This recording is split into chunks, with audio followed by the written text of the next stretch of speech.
Hi, I'm sick. So I'm gonna sound a little weird in this video because I have a cold or something. My dad has the same thing I did and he took a COVID test and it was negative, so I don't think I have COVID, but I'm sick. Normally, if I was sick, I would refuse to film, but thanks to new medication, my brain is not so messed up now. Yeah, I'm on new meds, which has been life-changing. If you follow me on other platforms, you might have noticed I started posting way more than usual. Yeah, it turns out when you're on the wrong medication for depression, it doesn't help. I have been on medication for depression all my life and it's never done anything for me. But I always wondered, since I've been on it so long, maybe I just didn't realize how bad it would be if I wasn't on it. But no, I was on the wrong medicine. I have bipolar depression, so I needed medicine that treated that. And once I got that medicine, wow, I feel so much better. Who would have thought? So yeah, I'm sorry that I sound kind of weird in this video. I don't know what that was. I'm sorry I sound kind of weird in this video, but I still want to film. Also, I've been wearing makeup way more than I used to because I've been feeling better. And because of that, my face is now raw from how many times I've washed my face. So we're going lighter with the makeup today. This will probably be the last video I post here because I'm moving on the 10th. So the next video you'll see from me is packing everything up and getting out of here. So I can't wait. God, I'm sound so nasally right now. Anyway, hi baby. Ghost is here, but he's sitting right out of frame. Doesn't wanna, he's camera shy, I guess. So for today's video, it's gonna be a little different. I kind of wish I wasn't sick and sounded so weird for this video, but whatever.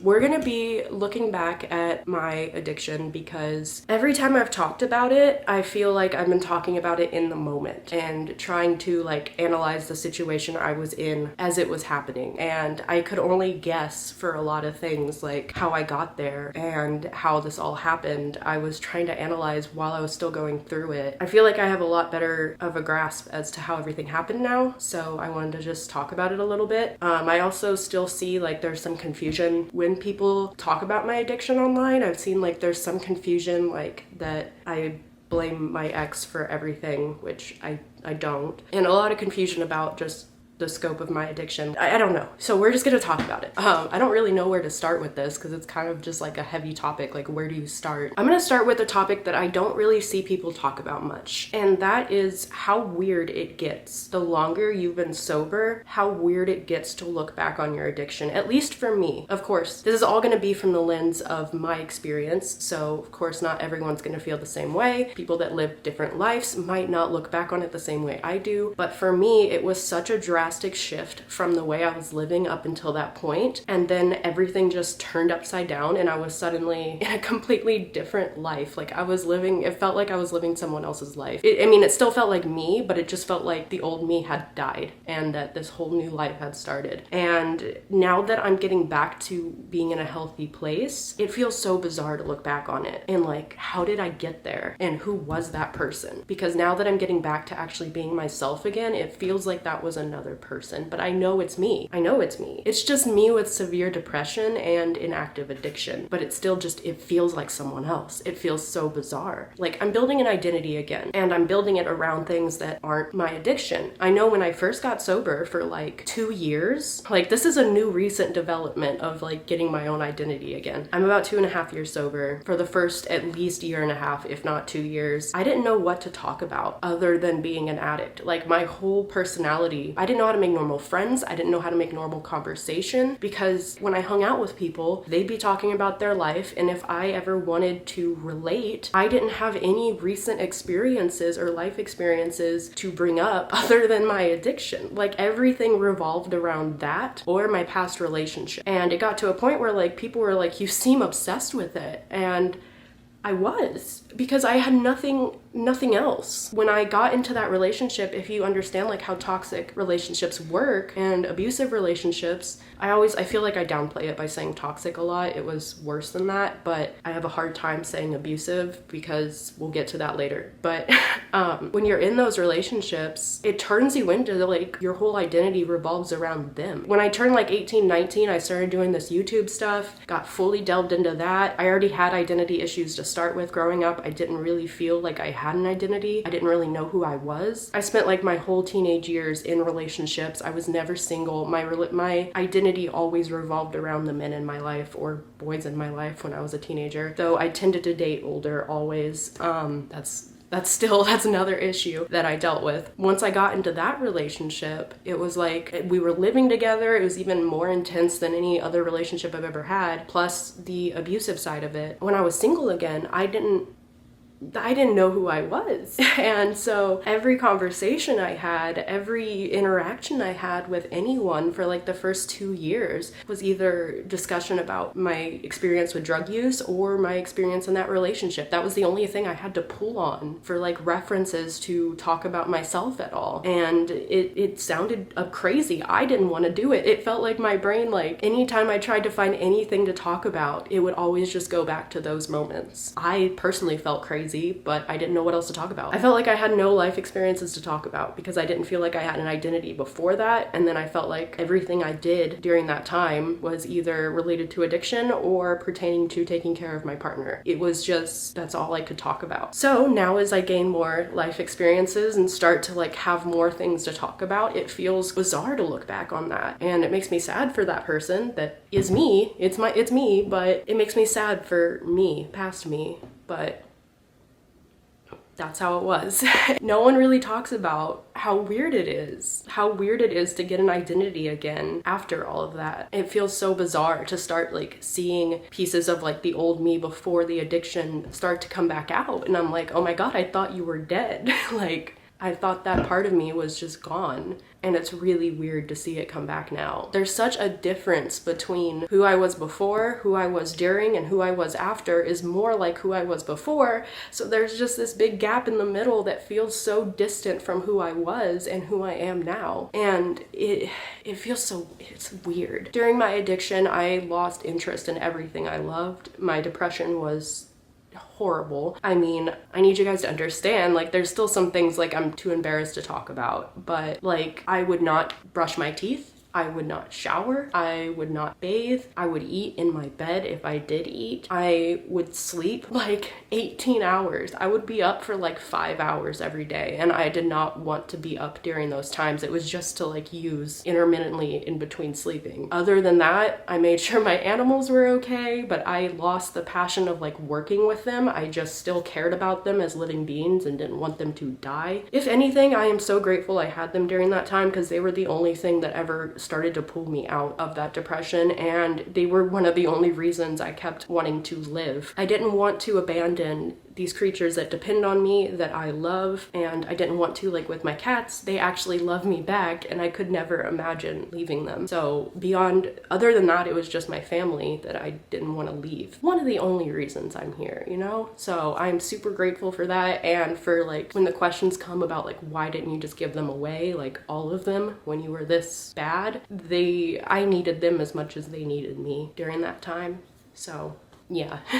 To now be able to just like shower every single day, twice a day, to take care of myself, to wash my face every day, to be eating healthier, to just be doing all this stuff with such ease, it shocks me to look. It makes me understand how people don't understand depression, you know? Because now I'm doing it on days that like I don't want to. I still can get up and do it. I can go shower, I can go do all that. But like when I'm depressed, when I'm in my depression, I don't want to kind of takes on a deeper meaning. It's not just like, oh, I'm gonna drag myself and do it anyway and I'll be happy that I did it afterwards. No, I won't. It makes no difference to me if I shower or not. I just feel like nothing. I feel like I'm rotting. It doesn't make a difference if I take care of myself or not. It does not make me feel better. So it's really hard to explain that to someone who doesn't experience it, because from their point of view, if they don't want to do something and they do it, they at least feel better and good that it's done, or at the very least glad that it's over with and that they did it. That just doesn't happen when you're depressed. So that's also one reason that makes recovery so hard, is this awkward period where it's like, who am I after using? Now that I'm past that hump, I'm so glad that I'm sober, and I'm so glad that I'm rediscovering my passions for everything, that I'm starting to enjoy life more. But during that awkward gap, like after you get sober, it is so weird because you have no identity. The only people you keep close at that time really are other addicts that use with you. It's it's so jarring to realize you can't be their friends anymore, or you can wish them well from afar, but you can't safely hang out with them anymore. Starting to like really hope and pray to whatever you believe in that they don't die, because now you're doing better and you see them still struggling and it's really hard. And just trying to get a whole identity again, starting over from scratch. It's so hard, and it makes it so easy to go back during that time, because it feels like there's nothing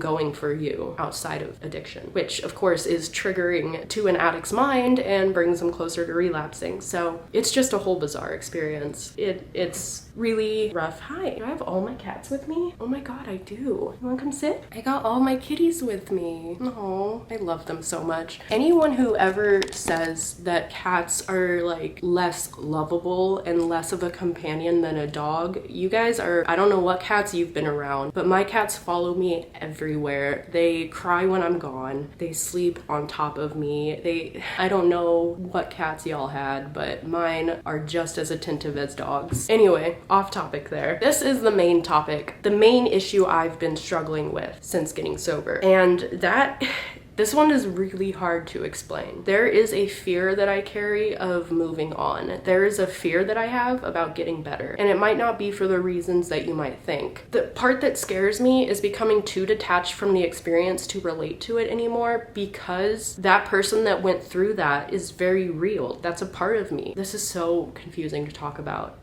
That every minute, every second, pain and suffering that I felt is real, and what becomes of it once you're better?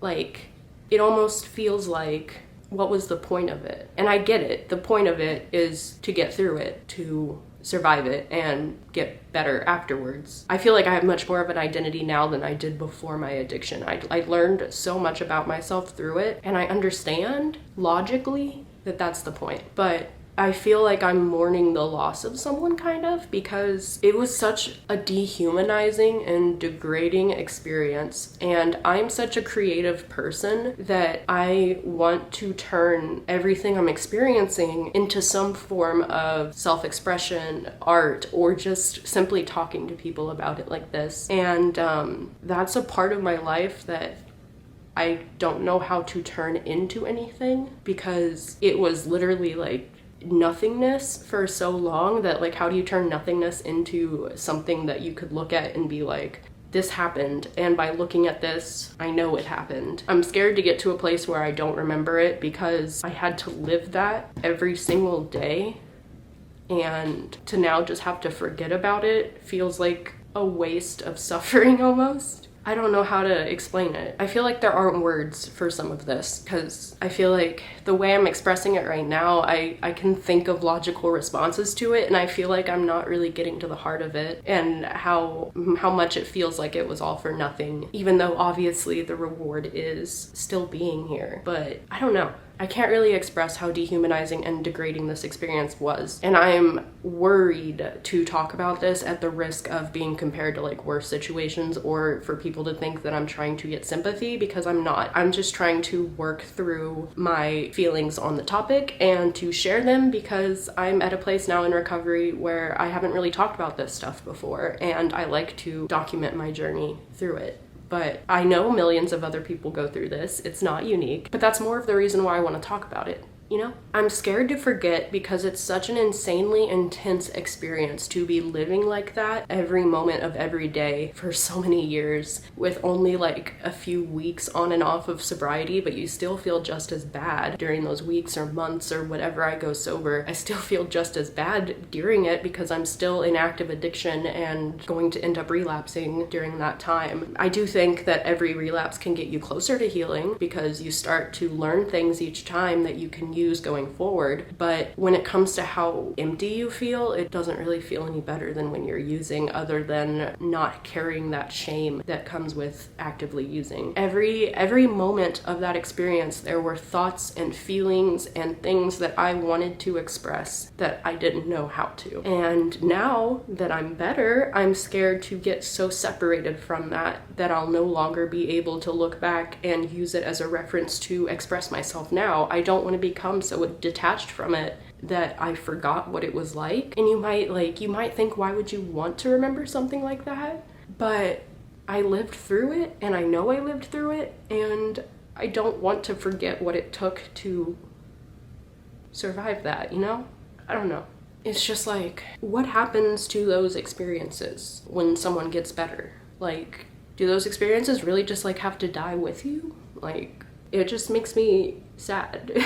It makes me sad for everyone out there that goes through this every day and just has to live with that pain and die with it. Like, it never becomes something greater that you can make from it. I don't know, it's really hard to explain. Like, does it even matter that it all happened? Like, for me, I got better, and that's great, but what happens to the people that lived what I lived and they don't get better? That pain they experienced and stuff and all of that just dies with them and never really becomes something greater, and it makes me sad. It's really like all I can think about as I start to heal is the fear of forgetting. There were so many emotions that I experienced that, although sad and although agonizing in many ways, I wanted to express those feelings somewhere, like create art with it or something. And now that I'm better, I'm scared to forget it all and never be able to represent it in any sort of tangible way. But that's my creative side speaking, I guess. I don't know. Because it's not like I need to show it to anyone. I just want it for myself. Like, I want to put it on paper through art or some sort of medium to be like, that happened. I don't know. Oh my god, it is not good to tear up when you have a cold. Holy crap. Okay. I understand it's just one feeling one person had. No big deal, really. But to me, it was everything, and it was all encompassing of every single day for years. Sleep was really the only release from it. And the second you wake up, it starts all over again. And it's like every single day is the same day over and over with the same feelings that you just have to sit there and feel. It's like being in a coma of emotions. Like, you can't escape it. You just have to lay there and experience it. Like, I know it's so inconsequential in the grand scheme of things, but to me, it matters, you know? To me, I'm worried about forgetting it and becoming too detached from it, that it all becomes just a distant memory.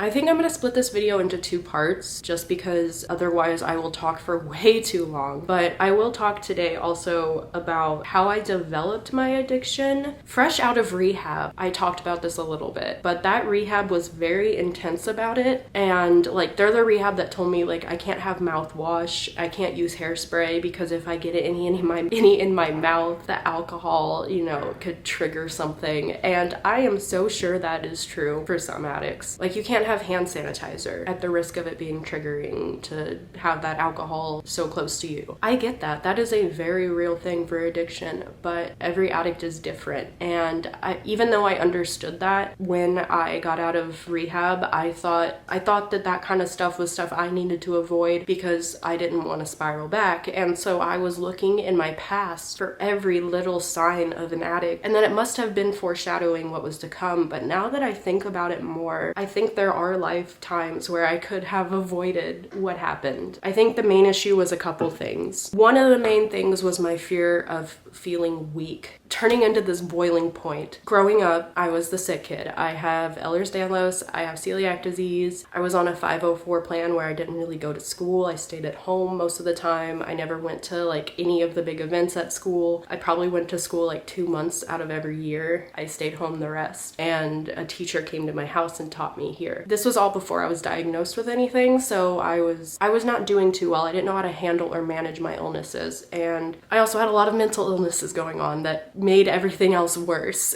because I was also not functioning up here too well. So growing up, since everything I have isn't an external visible illness, I had people doubt my illnesses so much. I mean, even doctors, I had to get sent all around because some doctors couldn't figure out what was wrong with me. And finally at the right doctor, they were able to look for the right stuff and be like, this is it. Get the right colonoscopies and endoscopies for celiac and all of that. So anyway, I had teachers doubt me on the the days I went to school, I had kids bully me. It really all was just the fact that I was sick, but you couldn't tell on the days I went to school because those are the days that I felt good. And it ended up being teachers yelling at me in class saying if I just sucked it up and came to school like other kids when they didn't feel good, I could learn. It's my gym teacher making fun of me in front of the whole gym, thinking I'm lying about the fact that my joints aren't working right and I can't do the activities that other people do. The kids thinking that my parents just let me stay home and didn't care and not that I was actually sick. And it all got in my head. Even after I had my diagnoses, I always questioned it, you know? Like maybe I am just weak. Maybe I was also a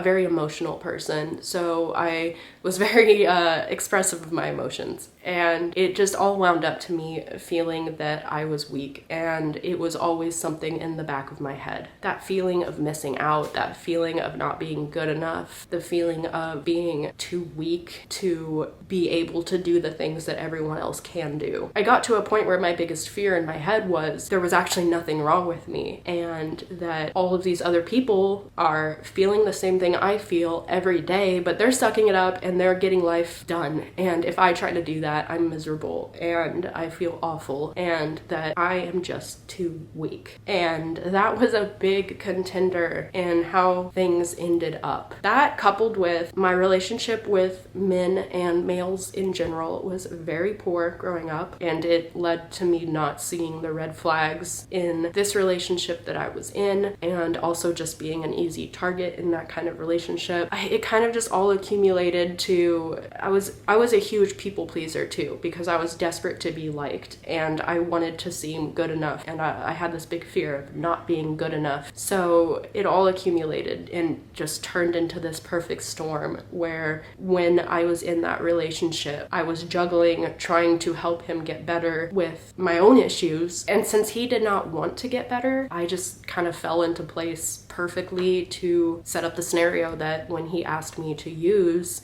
And it was really a double-edged question because it was like, if you don't use with me, I'm going to use all of it, and you know how horrible I am when I use all of it. If you use some too, you'll go to sleep. It's just like, and you'll sleep through it all. You've tried before, albeit not up, not it, but you've tried it, it's gonna be the same kind of thing. And I gave in, and I think I so badly wanted to seem like, in that whole relationship, not just in that moment, in that whole relationship from the very beginning, I wanted to seem like someone who could handle anything, that wasn't weak, that was able to handle a 30-plus-year-old going through addiction, not wanting to get better. I could handle that as a 20-year-old that has no life experience. Not to mention he was the singer of like one of my favorite bands. Like his album was like the first album I ever bought physically when I was in like 6th grade. So it just, here, you want to sit on my lap again, baby? So it all just led up. Hi, I love you. So it all just accumulated to be like me trying to prove something to myself and instead becoming an addict.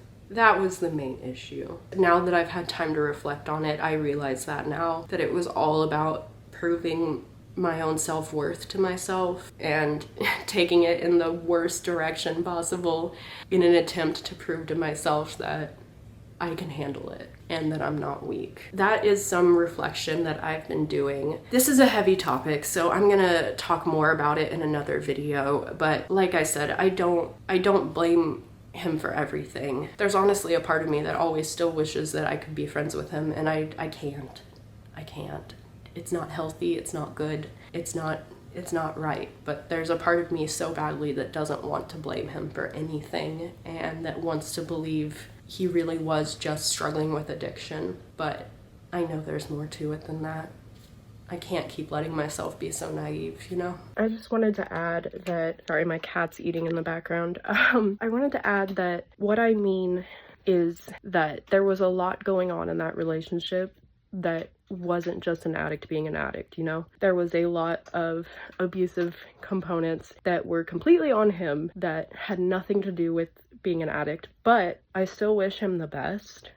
I don't want him to be that sad and miserable of a person. Sorry, my hands shake really bad. I have really shaky hands. Apparently it's related to Ehlers-Danlos. I don't want him to be that sad and miserable, to to live with that much hate is sad. I don't know how else to put it. I feel sad for him. Like, I don't know. So I don't wish him ill will because of what happened between us. I hope he gets therapy and realizes that he can be a bit of a narcissist.